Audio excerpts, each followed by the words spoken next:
Sa bawat ani may dahon, balat at mga hiblang nauuwi lang sa basura. Pero inutusan ni Pangulong Ferdinand Marcos Jr. ang Department of Science and Technology na gamitin ang siyensya para gawing kabuhayan ang basurang agrikultural. Nagsaliksik ang DOST para maging sinulid ang mga hibla at maging telang maipagmamalaki ng mga Pilipino. Ang utos sa pamamagitan ng paggamit ng mga dati-rati ay tinuturing na agricultural waste, palaguin ang industriya ng tela, yung telang Pinoy. Last week, dumayo ang Pangulo sa Vintar, Ilocos Norte. Nasaksihan niya ang DOST training ng mga magsasaka sa pag-extract ng mga hibla. Rice farmer sa vegetable farmer po ako, pero nung nagkaroon kami ng benepisyo galing sa DOST po ay nagiging bamboo fiber extractor. Pati bamboo.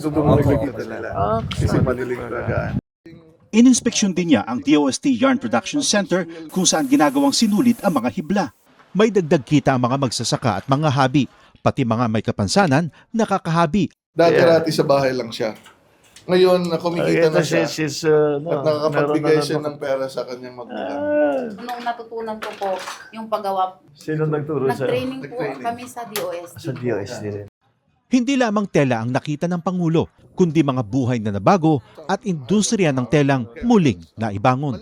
Dati, kahit yung raw material, ini-import natin hindi naman dapat kayang-kaya naman natin gawin. Kaya maganda na naitayo na natin itong mga processing center na ganito para dito na natin kinukuha lahat. Ito yung mga traditional namin na design. We're very happy na mabubuhay ulit ang industriyang ito.